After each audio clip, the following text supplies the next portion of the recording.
Asociación Camino Anima Mundi presenta. Una nueva inmersión, donde vamos a cuestionar los cimientos de cómo nos vemos a nosotros mismos. Y tanto. A ver, para arrancar, quiero que imaginemos por un instante que desde el primer día de nuestra existencia hemos estado profundamente convencidos de habitar una pequeña isla desierta. Ujú. Hemos dedicado la vida entera a construir altos muros en la playa, a acumular provisiones con muchísimo recelo, ya sabes, y a mirar el horizonte con la certeza absoluta de que el mar que nos rodea es solo un vacío inmenso e indiferente. Una imagen, digamos, muy desoladora, la verdad. Ya, pero fíjate, de repente, una mañana cualquiera, la marea baja, y al asomarnos descubrimos con un asombro indescriptible que esa pequeña isla jamás estuvo sola. ¡Wow! Exacto. Siempre había estado conectada, justo por debajo del agua, a un inmenso, antiquísimo y latiente continente. Es una imagen que estremece fundamentalmente porque describe a la perfección el despertar psicológico y existencial al que nos empuja la época actual. Totalmente. Ese momento en el que la marea baja es justo el instante en el que chocamos con la realidad de nuestra propia naturaleza. Pues bienvenidos a esta nueva inmersión. En nuestra travesía de hoy vamos a adentrarnos en una de las ideas más tectónicas y transformadoras del pensamiento contemporáneo, explorando a fondo lo que se ha bautizado como el concepto 10, a partir de las lecciones del pensador Antonio Oliver. Eso es. Es un planteamiento que funciona casi como un espejo incómodo, porque nos devuelve una pregunta esencial, y se la lanzamos a quienes nos escuchan hoy. ¿Somos realmente esas islas desconectadas y a la defensiva? ¿O somos un continente entero que simplemente ha sufrido una amnesia colectiva sobre su propia geografía? Quedar en el clavo con esa pregunta lo cambia todo. Para dimensionar el peso de este concepto, es vital entender que no estamos ante un simple juego de palabras poético. Claro, no es solo una metáfora bonita. Exacto. Estamos ante un diagnóstico sumamente crítico de nuestra civilización.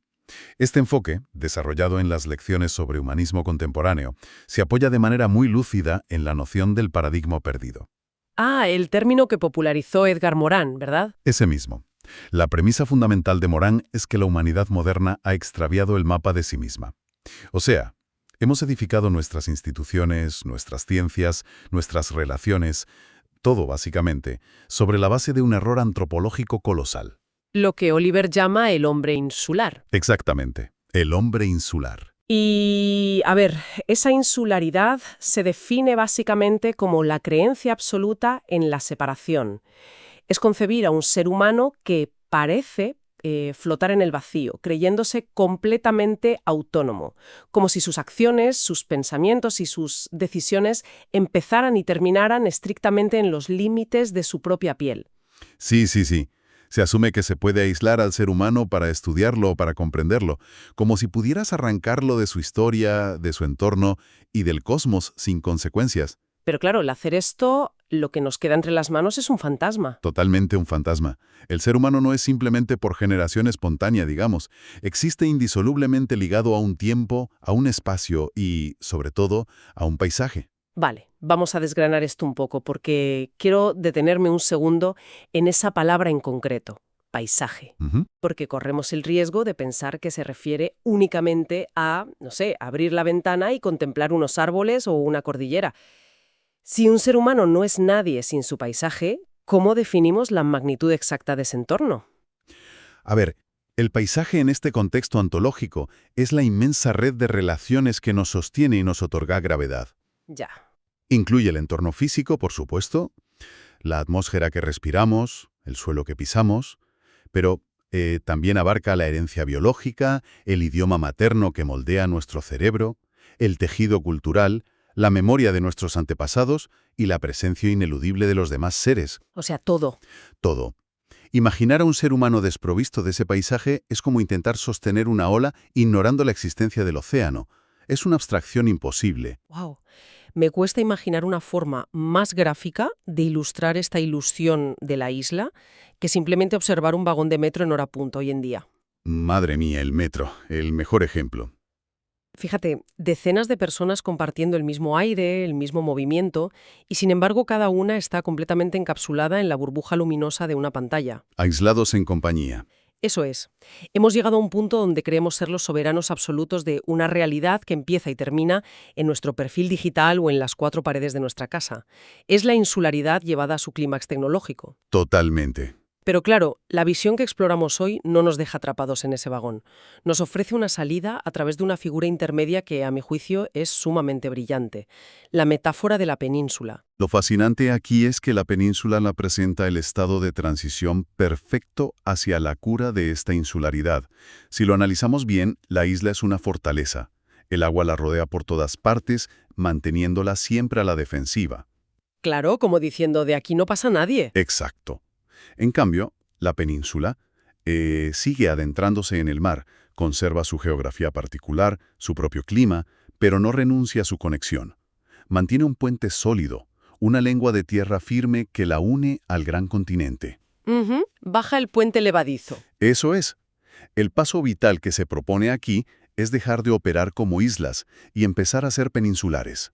Es el acto consciente de bajar esos puentes para permitir que las aguas de la totalidad penetren y bañen nuestro ser. Es una distinción sutil pero radical, porque la península no anula nuestra identidad.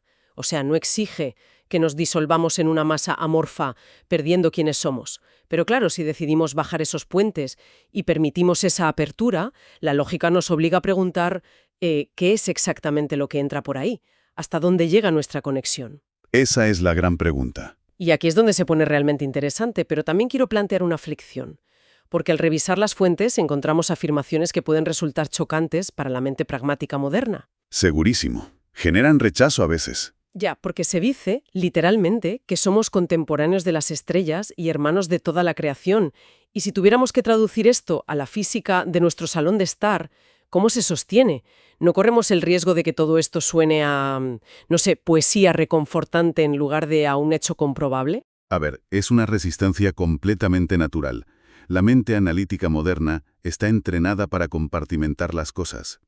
Pero la respuesta a esa aflicción reside en comprender que no se está hablando de una simple solidaridad ética. No es el mero hecho de ayudarnos los unos a los otros, no. Exacto. No es un simple consejo moral para ser ciudadanos amables que reciclan y cuidan los parques. Estamos hablando de una solidaridad ontológica. Y la ontología es el estudio de la naturaleza del ser, de la estructura misma de la realidad. O sea, algo material y físico o palpable. Totalmente palpable. A nivel físico, molecular y gravitatorio, estamos entrelazados. De hecho, el material de estudio aporta un ejemplo de una sencillez apabullante. Afirma que con el simple acto de tocar una botella sobre una mesa, se están poniendo en juego fuerzas que implican al universo entero. Madre mía. Pero a ver, ¿podemos desgranar un poco la mecánica de ese ejemplo? ¿Por qué el roce de una mano sobre un objeto de cristal repercute a una escala tan colosal? Pues porque en el tejido de la realidad no existen los eventos confinados. Al desplazar esa botella, alteras mínimamente las corrientes de aire a tu alrededor, generas una fricción que emite calor y desplazas una masa que modifica, de forma infinitesimal pero real, el campo gravitatorio local. Claro. Y todo esto desencadena una cadena ininterrumpida de causas y efectos. Si miramos hacia la física contemporánea, fenómenos como el entrelazamiento cuántico nos sugieren que partículas que han interactuado una vez permanecen conectadas independientemente de la distancia. Wow. Así que la separación absoluta es literalmente una alucinación óptica producida por la limitación de nuestros sentidos. Mover una mano es reordenar en alguna medida el cosmos entero. Entonces, claro, si aceptamos que esa separación es una ilusión, chocamos frontalmente con la forma en que solemos definirnos en el día a día. Y esto nos lleva a una distinción clave que hace Oliver entre el individuo y la persona. Esa es, sin duda, la médula del problema. El concepto de individuo se describe aquí como una fuerza centrípeta. Que absorbe hacia adentro. Exactamente. Funciona estructuralmente como un agujero negro. Absorbe toda la energía hacia sí mismo, traza fronteras férreas para proteger lo que considera suyo y acumula exclusivamente para su supervivencia aislada. Es la isla en estado puro. Ya, el individuo es la isla. ¿Y la persona? La persona, por el contrario, es una dinámica centrífuga. Irradia, se expande, sale de sí misma para encontrarse en el vínculo con los demás. El individuo se protege del mundo, mientras que la persona se derrama y se reconoce en él. Es el continente. Vale, pero permitamos que surja una duda razonable aquí. Si el individuo es un agujero negro que absorbe y la persona es un sol que irradia, ¿no se necesita un poco de esa gravedad centrípeta simplemente para sobrevivir en el día a día? O sea, si una entidad solo irradia y se derrama constantemente, ¿no corre el riesgo de vaciarse por completo y desaparecer en esa entrega? Es una objeción muy aguda, pero se basa precisamente en el miedo de la mente insular. Ah, claro. Fíjate, el temor a vaciarse nace de la creencia errónea de que somos recipientes cerrados con una cantidad limitada de energía. El individuo teme agotarse porque se percibe desconectado de la fuente. Pero al operar como persona, al entender que somos penínsulas, el paradigma cambia por completo. Porque la energía viene de otro lado. La persona no teme vaciarse porque reconoce que la savia que la atraviesa no es exclusivamente suya, fluye desde el continente. Cuanto más irradia, más permite que la corriente vital universal pase a través de su ser. No hay desgaste, ¿eh? Hay conducción. ¡Wow! ¡Qué potente! Entonces, ¿qué significa todo esto a nivel práctico? Porque si esa es verdaderamente nuestra naturaleza, la fricción que sentimos diariamente cobra todo el sentido del mundo. Nuestro entorno económico y social contemporáneo parece diseñado milimétricamente para premiar al individuo y castigar a la persona. Totalmente. Te educan para competir. Claro, nos educa para acumular, para ser agujeros negros hipereficientes. Si nuestra tendencia natural es ser continentales, ¿cuál es la raíz de que hayamos construido un mundo que aplaude el aislamiento? Bueno, la raíz de esa tragedia se define en estos análisis como la inconsciencia del origen. Cuando la humanidad se sumerge en la mentalidad de la isla, sufre una especie de amnesia evolutiva. Olvidamos de dónde venimos. Exacto, olvida por completo el inmenso y complejo tronco común del que proviene. Es el equivalente a que una hoja en la copa de un árbol deslumbrada por la luz del sol desarrollara la arrogancia de creer que levita por su propia voluntad, ¡Ostras! despreciando la savia y las raíces oscuras hundidas en la tierra que la mantienen viva, ¿no? Al hacer esto, el hombre insular suele literalmente apedrear su propio tejado. Y esa inconsciencia, además, se infiltra incluso en nuestras disciplinas más sofisticadas. Hay una crítica muy punzante de Oliver hacia lo que denomina la ciencia insular. La hiperespecialización. Eso es, y no se trata de atacar el progreso científico en sí, sino de observar cómo funciona. Hoy encontramos ramas de la medicina que no dialogan con la psicología, físicos teóricos desconectados de los biólogos o los teólogos. Cada experto excava un pozo de conocimiento cada vez más estrecho y profundo, y al fondo de ese pozo se pierde la síntesis del ser humano completo. Ya no vemos la totalidad. Exacto, vemos un sistema cardiovascular aislado o un conjunto de átomos, pero el mapa humano completo desaparece. Y toda esa fragmentación es el caldo de cultivo ideal para lo que se describe de forma magistral como el narcisismo de la razón. Es, digamos, un estado de embriaguez. Qué buen término. ¿Verdad que sí? La mente humana moderna se mira en el espejo de sus propios logros tecnológicos y se idolatra a sí misma, perdiendo la perspectiva de que esa racionalidad es solo una pequeñísima parte del ecosistema vital.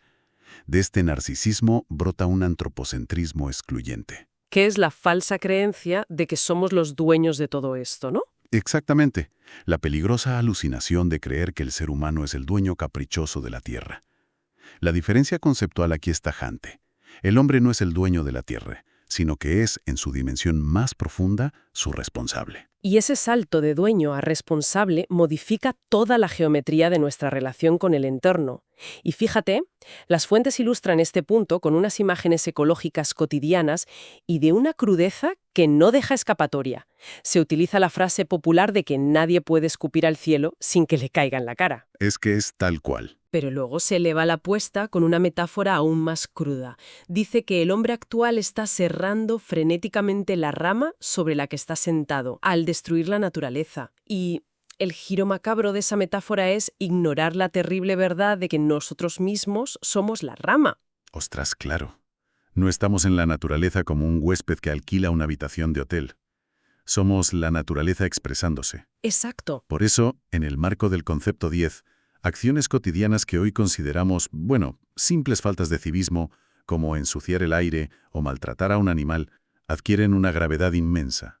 Se describen aquí casi como verdaderos pecados mortales ontológicos. Contra nuestro propio ecosistema. Eso es.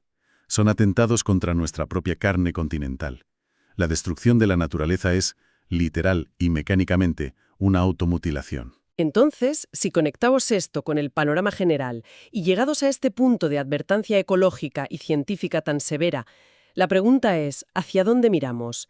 Si permanecer atrincherados en la isla, en ese aislamiento, es sinónimo de destrucción, ¿cuál es el resultado espiritual exacto de asumir por fin nuestra verdadera naturaleza continental? Bueno, el resultado inmediato es el fin de la soledad radical. Esa es quizá la consecuencia existencial más hermosa de todas estas fuentes. ¿El fin de la soledad? Sí, porque el hombre insular está condenado, por definición, a sentirse arrojado a un universo frío, aleatorio y profundamente indiferente. Pero al despertar a la conciencia continental, esa soledad esencial se desvanece al instante. Nuestra existencia ya no es un accidente que flota en la nada. Adquiere de repente un respaldo universal insondable. ¡Wow! Cada respiración, cada paso, está sostenido por la totalidad del tejido cósmico. Lo cual nos abre las puertas a una de las ideas, para mí, más esperanzadoras de toda esta inmersión. La idea del ecosistema espiritual. Es un planteamiento que dinamita por completo la figura del héroe solitario. O sea, según Oliver, no logramos salvarnos como individuos aislados acumulando méritos privados. Nos salvamos en racimo. En racimo, qué imagen tan gráfica. Exacto. Irremediablemente unidos a nuestro paisaje, a nuestra época y a quienes nos rodean. No hay salvación individual sin el resto. Y claro, para que esa salvación colectiva no parezca una utopía inalcanzable, el material introduce el concepto de la masa crítica. A menudo nos invade la desesperanza al pensar que nuestra evolución individual es inútil frente a la inercia de miles de millones de personas. Sin embargo, el fenómeno de la masa crítica, ilustrado a veces con el concepto del centésimo mono, nos muestra que la transformación hacia una conciencia continental no requiere convencer a cada individuo de forma simultánea. Pero detengámonos en esa mecánica un momento.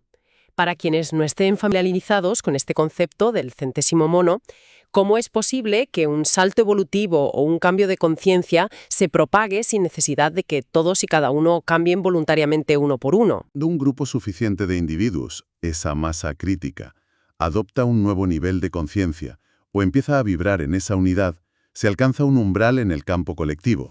¿Un punto de inflexión? Exacto.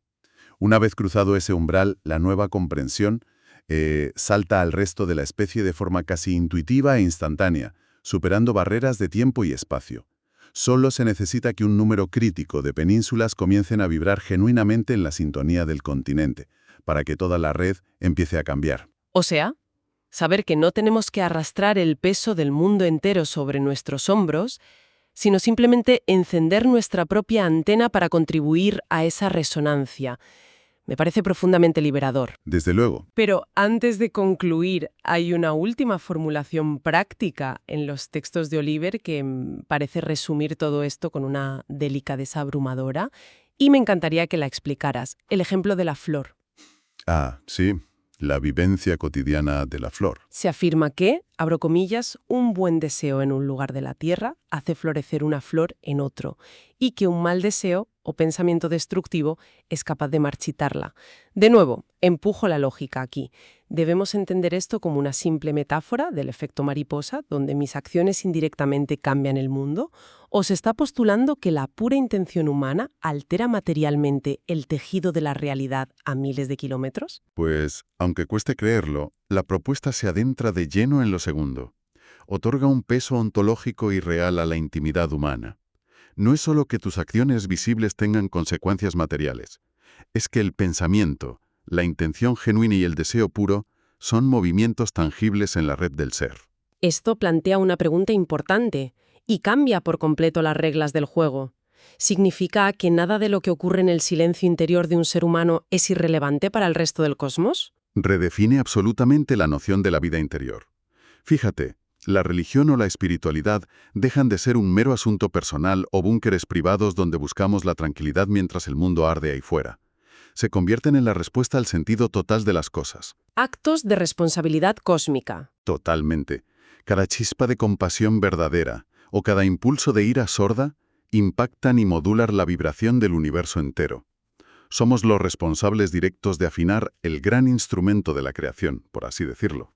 Pues, para cerrar esta travesía, me gustaría proponer una última reflexión. Una idea nueva para rumiar de forma independiente que germina a partir de todo lo que hemos explorado y que nos invita a mirar un poco más allá. Adelante, te escucho. Si realmente la separación es una alucinación óptica, si somos ese inmenso ecosistema espiritual donde el eco de cada pensamiento altera la totalidad del continente humano, y como decíamos antes, somos contemporáneos de las estrellas, entonces nuestra propia concepción del tiempo y de nuestra fragilidad cambia para siempre. Ujú. Si nuestras acciones y buenas intenciones germinan flores en lugares que jamás conoceremos, significa que la próxima vez que sintamos una profunda soledad, debemos recordar que el peso de nuestra existencia está siendo sostenido por todo el cosmos. No hay un solo momento en el que no seamos parte de un nosotros infinito. Somos notas musicales, y una vez que una nota se toca genuinamente en este ecosistema, su resonancia queda impresa para siempre. Es una síntesis extraordinaria. Pensar que el mayor antídoto contra la angustia del aislamiento es, simplemente, recordar a qué paisaje pertenecemos y que el cosmos entero nos sostiene. Un paisaje inagotable, sin duda. Ha sido una inmersión verdaderamente transformadora en el concepto 10 de Antonio Oliver. Explorar estas capas no es un mero ejercicio teórico, es un antídoto vital contra la dispersión de la modernidad. Nos devuelve la cordura necesaria para construir puentes donde otros levantan muros. Totalmente de acuerdo. Y sabemos bien que adentrarse en estas profundidades mueve estructuras internas y despierta interrogantes vitales. Es un viaje que no termina aquí, sino que apenas comienza en la reflexión de cada cual. Así es. Por ello, las puertas de este espacio permanecen abiertas de par en par. A quienes sientan el impulso de seguir profundizando, compartiendo sus propias reflexiones o conectando con esta visión continental, les invitamos de manera cálida y natural a comunicarse con nosotros. Pueden hacerlo a través del correo electrónico quiero@caminoanimamundi.org. Gracias por compartir este tiempo de búsqueda y por atreverse a mirar más allá de la isla. Hasta nuestro próximo encuentro.